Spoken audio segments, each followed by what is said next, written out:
Older vets such as Kyler Murray, Amari Cooper, and Christian Kirk have received the middle child treatment. They are all but ghosts in fantasy conversations heading into next season. We are putting a stop to it on today's episode of Locked On Fantasy Football.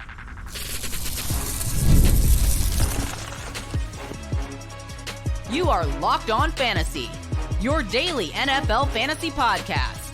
Part of the Locked On Podcast Network, your team every day. Thanks for making Locked On Fantasy Football your first listen every day. I'm one of your co-hosts, Michelle Magdziuk, and when I'm not doing this, I'm a researcher and fantasy analyst for NFL Network. And I'm your other co-host, Vinnie Iyer, and I'm not doing this. I'm writing about NFL fantasy betting and the rest for sportingnews.com, and still trying to figure out who we're going to draft, and we're going to keep talking about that. A long way to go, but we'll look at some middle round sleepers, forgotten guys that you want to go after in your drafts in 2024 on today's show. Today's episode is brought to you by Monopoly Go. If you have a competitive side like I do, you will be a huge fan of Monopoly Go. It's the mobile hit twist on classic Monopoly. So join your friends and download Monopoly Go now free on the App Store or Google Play. All right, so yeah, there's just some guys that just don't get talked about as much in the offseason, right? They're not as exciting. We're not super pumped about them. We're not super excited to draft them in our fantasy drafts, but they still are very, very good players who should be on fantasy teams, and they're very good values as well. So let's talk about these guys. Maybe like we have three categories here that we'll go through: the misunderstood middle child, the forgotten middle child, and the stereotypical middle child. So let's start with the misunderstood middle child, who's someone that, he's just misunderstood in fantasy, and maybe they're confusing, and that's why they're going a little bit later than they should be. Yeah, for me, it's Kyler Murray. He's a little bit misunderstood. He kind of looks like a middle child, like a little small and That's in just between. But you know what I mean? Like he's probably has like a little baby brother or sister, and maybe like an older one that's off to college. Like I could see him kind of in between, standing in between those two based on his stature and all that. But in all good fun here, Kyler Murray, he's being drafted 60th or 70th overall, 5th or 6th round here. He's averaging the QB 9 in his selection, whether you're looking at ADP or ranking. Now, he finished really strong down the stretch last year, in the QB 9 to 11 range, depending on your scoring. Now, one thing we didn't get a lot of Kyler Murray doing last year was his running. And he said he was going to scale back, and having the injury and recovering from the knee issue, and then saying, okay, it's going to take a while to get back on the field. It took him a few games. We know Josh Dobbs and Clayton Tune had to start a little bit earlier in the season, so it took him a while to get going there.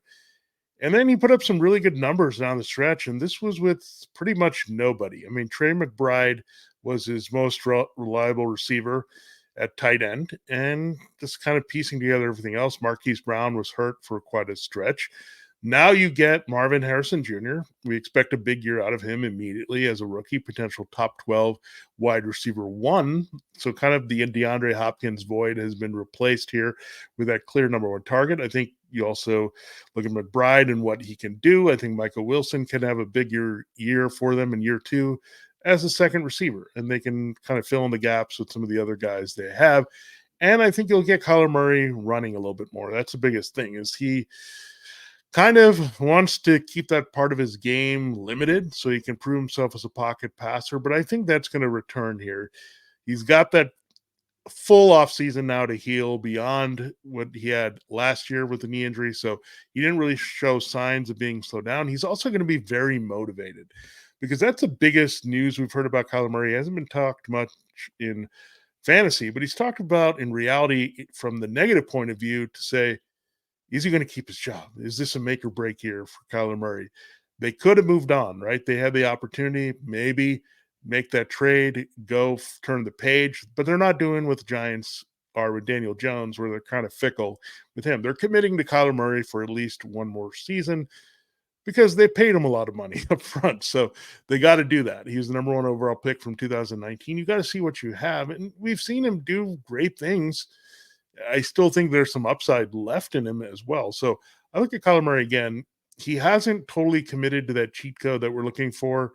And we're not going to necessarily get him from a few years ago where he was the QB2 essentially toggling with Josh Allen, but I think QB9 is a little bit low for him. And I think just because of the running aspect returning and having an upgrade receiver and feeling good about this offense now in the second full year, I think that's what you'll get overall with Murray. So I think his reality play will add up to be a little bit more versatile and productive, and you'll see that in fantasy as well.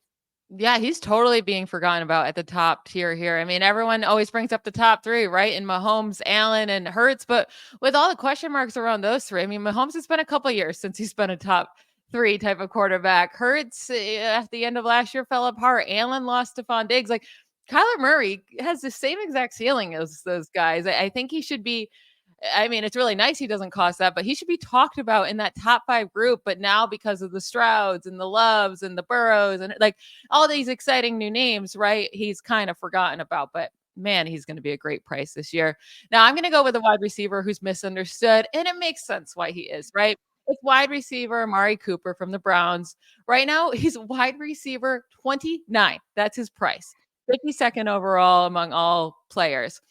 He was a wide receiver 17 in fantasy points per game last year. He was the wide receiver 17 in fantasy points per game in 2022, right? So I get it with Amari Cooper. He's so all over the place. And that's really how he's been throughout his career. He definitely has.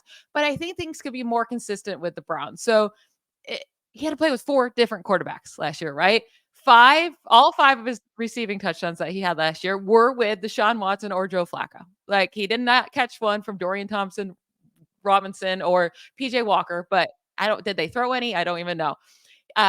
Amari Cooper last year, he had 9 games with 75 plus receiving yards. And then his other 7 games that he played were all under 40 yards. So it was either good or really, really bad. And there was no in between. But I'll say in 5 of those 7 games where he had bad games, 5 of them were with either Dorian Thompson Robinson or PJ Walker. He had 1 bad game each with Watson and Flacco. I expect this team to be much more pass heavy this year with Ken Dorsey as offensive coordinator with Sean Watson back, hopefully healthy. And they didn't re-sign Kareem Hunt.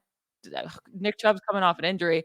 I think Amari Cooper has a really nice year, and he's just being forgotten about because he's the older vet that's always been inconsistent. Yeah, and then you don't really have too much more yet. I know they made the trade for Jerry Jeudy, but there's not a lot there that you can rely upon in this passing game. And Amari Cooper, that's been his whole career, playing with different quarterbacks. He's had to deal with trades. He went to Derek Carr to start, and then you had Dak Prescott. So this has been his entire career. He's been just a reliable producer, bounced around from team to team. And he's sneakily putting up some nice numbers throughout. I mean, we know one thing about him: notoriously, home road splits are really bad for Amari Cooper. That he's very good at home, not for so good on the road, and it keeps going that way. And it doesn't matter who he's playing with at quarterback. So I still think he's consistent enough. He's just maybe not as exciting when you look at we're getting him because you're not going to get too much upside, but you're going to get a wide receiver 2 there. He's going around 52nd overall right now. So when you're looking at that, I mean, it's a good value. You know what you're going to get from him. He's going to get the targets. Again, the Browns have tried to factor in these other guys. We'll see what they do with the David Bell types and David Njoku and all these other guys that could eat up some targets. But Cooper is clearly the number one. You can line him up all over the field. He's going to be the go-to guy. He's going to rack up catches in key situations. And keep in mind, he's not had a full season yet with Deshaun Watson at quarterback. So he had the suspension and then the injury. So this is an opportunity there. If Cooper and Watson can get really going here, I think there's some numbers. And can you do it with Joe Flacco? We know he can do it with Watson. So, yeah, this is an undervalued player for sure. And I think maybe the door is open for him to keep climbing. Yeah, absolutely. We're going to get into our next middle child candidate here for both of us. The forgotten middle child, the one where literally they just never get talking. No one talks about them. No one's hyped about them. No one's really down on them. They're just kind of in the middle. We'll get to that in just a moment. Guys, I need you all to listen up for this huge announcement. I have been tracking the leaderboards every day, keeping my eye on the scores, putting all my heart into it, and I'm super pumped to announce I'm finally on top. That's right. Obviously, I'm talking about the hit mobile game Monopoly Go. You've probably heard of it. It's been downloaded over 150 million times. It's a great mobile twist on classic Monopoly. You can play anywhere, anytime. You explore hundreds of Monopoly boards from Las Vegas to Camelot to the moon, all while raking in huge fortune. Charge rent on iconic properties, just like classic Monopoly. You can charge your friends rent on your iconic properties, or even go after their Monopoly money by pulling bank heists and taking wrecking balls to their landmarks. But my favorite part is the leaderboards, where you can see who's a Monopoly tycoon and who's gone bankrupt. So go get yourself on the charts. Download Monopoly Go now, free on the App Store or Google Play. Vinny, who's your forgotten middle child that we should be talking about a little bit more? We feel bad for them. Yeah, I haven't really talked about this player at all this off season, but absolute stud, and he's being looked at as an RB2 right now. I don't get why he's being forgotten as an RB2 here. He's going 40 to 50th overall, so not too bad, right? When you're looking at the 4th to 5th round, but I think you can go higher than that, and it's James Cook of the Bills. Now, they didn't really do much here to change this backfield. They did add Ray Davis out of Kentucky in the draft, so right now he would be the backup, but they moved on from all the chaff that they had behind him last year. So it's not a question mark. Is he going to have to share this backfield? I think they realize he's a lot more than that change of pace pass catcher. He can be actually a workhorse, much like his brother Dalvin, who, by the way, is looking for work here still, could be. That was early in his career, that he can handle the workload and really take over games. And we saw that last year with the offense taken over from Ken Dorsey. We saw Joe Brady come in and say, you're going to be the centerpiece of what we do. And what's happened with the Bills? They started winning. They started being more efficient. All the things there with Josh Allen. And Josh Allen's lost Stephon Diggs. He's lost Gabe Davis. This is still a very good defense. They still have a pretty good offensive line to block. So it really lines up well for James Cook, having a very consistent role. That's also some vacated targets he can cut into. He's a very good receiver. We know that. So all these aspects for James Cook are really the offensive scheme, the style here. Josh Allen leaning on the running game a little bit more, the ability to catch passes. Everything really adds up to being a 20 to 25 touch back. And those type of backs should not be going in the 4th or 5th round. I mean, we don't have very many of these guys that do this anymore. So I think you have to look at him up there, and like we talk about him versus like a Josh Jacobs or an Aaron Jones and some of these guys that are there, like that we think could get volume. Well, this guy's definitely going to get volume. I mean, Davis is going to be getting a few touches here as a kind of a power back. He's really their number 2, but James Cook is going to come through here as an RB1. I mean, he finished that way down the stretch last year. He took over, and I think that's where he should be ranked. I think he should be like 5-6 at running back, even a 2nd round pick. So someone that is definitely undervalued now, and his values really could sneak up as more and more people look at it and talk about, hey, yeah, this is a big opportunity for the Bills running back. Yeah, he definitely is the forgotten middle child here in the running back group, because he doesn't have that exciting name. And what's unfortunate for him, he's stuck on the Bills, right? I feel like people are so scared of Bills running backs. Now we have to remember they changed OCs. And once they did that, James Cook did, I mean, his production, his workload increased a lot. So you would assume that's going to happen again, because like you brought up, they lost all their weapons, right? So yeah, he definitely is forgotten about. I'm definitely one, like, I forgot about him. I always forget about him when I think about who I want my teams. It's not James Cook, but it probably should be. I should be thinking more about him. Now mine is wide receiver Christian Kirk from the Jaguars. He's going as wide receiver 30 to 74th overall. Wide receiver 18 in fantasy points per game in 2022, right after the Jaguars signed him to that much higher contract than we ever expected him to get in free agency. But he had that great season, led the Jaguars with 133 targets and 8 receiving touchdowns. Now, then they signed Calvin Ridley last year, so he had to split those targets. It wasn't all going to him anymore. However, he still led the team in target percentage from weeks 1 through 12 last season while playing with Calvin Ridley. And remember, Christian Kirk had a season-ending injury very early in week 13, so that's why I'm doing 1 through 12. But I mean, it was all very close. So Christian Kirk was at the top at 23% target rate, Evan Ingram at 22, and then Calvin Ridley at 21. So it was those 3 guys, and nobody else was getting targets in that offense. And with Calvin Ridley gone, like, I don't expect either Brian Thomas Jr. or Gabe Davis to hit that 20+%. Like, they'll each get their share, but I don't think they're going to be that heavily targeted this next year. So I think Christian Kirk's going to go back up to his 120, 130 targets. And he's being highly, forgotten about because he's not super exciting. But like, when you're looking to see where he's going, yeah, he's going around the range of George Pickens and Jaden Reed. And I'm with you guys. Like, I want to take those exciting guys too. Like, I'm going to take them over him because we know they have more upside. But if those guys are gone after that, like right around where he's going as well, it's Marquise Brown and Chris Godwin and Deontay Johnson. I much prefer Christian Kirk to those guys. Yeah, with Christian Kirk, you have to keep in mind Doug Peterson going back to even Kansas City and what they concepted there with looking at Tyreek Hill and Travis Kelce was a lot of inside first. And you look at that offense, and I think that translates here. I mean, this is why you have Christian Kirk and Evan Ingram being the key targets. They're interchangeable with Calvin Ridley. Ridley got all the hype last year, and Kirk, if he had stayed healthy, would have been really the top wide receiver on this team. So when you look at that, I mean, I think there's a chemistry between Trevor Lawrence and Kirk. Lawrence is looking to get paid here. He trusts the inside guys quite a bit. He looks at Ingram and Kirk. They came in together as targets for him that he's been the most reliable with here under Doug Peterson and the scheme. So when I look at it, yeah, there's a lot of familiarity with Kirk. I still think he's going to be the go-to guy inside at wide receiver. Ingram might actually diminish a little bit. I think he'll be hurt a little bit more by the wide receivers on the outside because they want to push it there to Thomas and Davis at some points here. But when you look, Kirk is probably going to eat in a little bit more to Ingram's work. Ingram's work was definitely tied to Kirk not being available for a good chunk. So he's going to steal some of those targets. He's going to be more involved as they try to break in a rookie. Keep that in mind. Gabe Davis is an occasional deep threat. Thomas is a first-round rookie. They're getting used to him to see what he can do on the field. So he's going to go. Lawrence is to somebody he's reliable with, and that's Christian Kirk. And they're going to keep that continuity here. So, yeah, Kirk was kind of looked at down with Calvin Ridley and the shiny new toy coming in. That's the same thing happening here with Davis and Thomas. So, again, same thing. That's why he's forgotten, and that's why I think you should remember him more in fantasy. Now, we'll get into the stereotypical middle child. Yeah, these are the ones that we know that you're looking at the older one and the younger one. The younger one's cute. The older one's mature. What do we get from this one?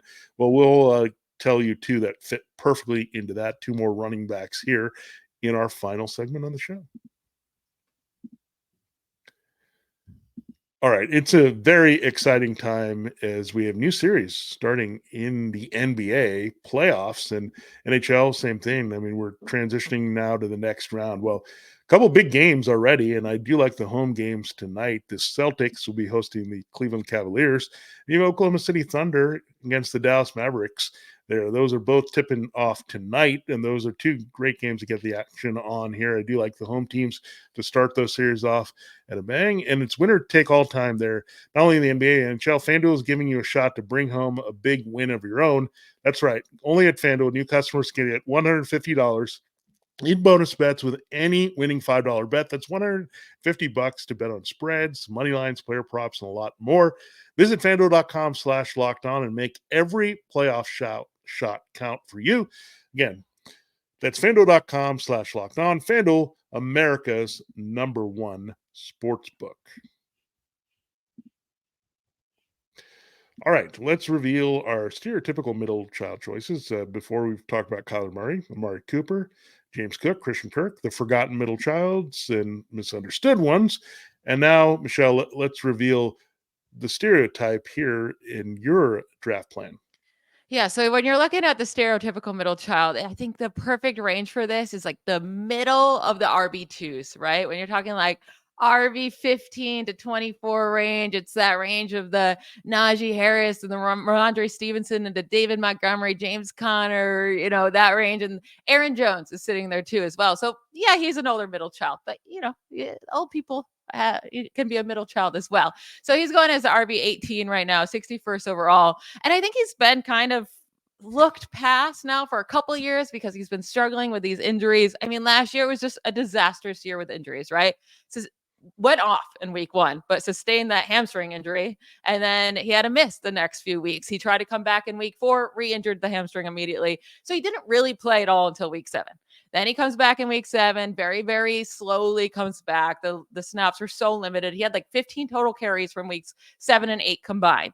had a great week 9, 17 touches in week 10, then sprained his MCL early in week 11 and couldn't come back till week 15. So like pretty much that whole year was a wash. And then he comes back at the end of the year and just dominates, right? Right. Like it was 5 straight games of over 100 rushing yards, including the playoffs there to end their year. The scrimmage yards were off the chains, was averaging over 130 scrimmage yards per game.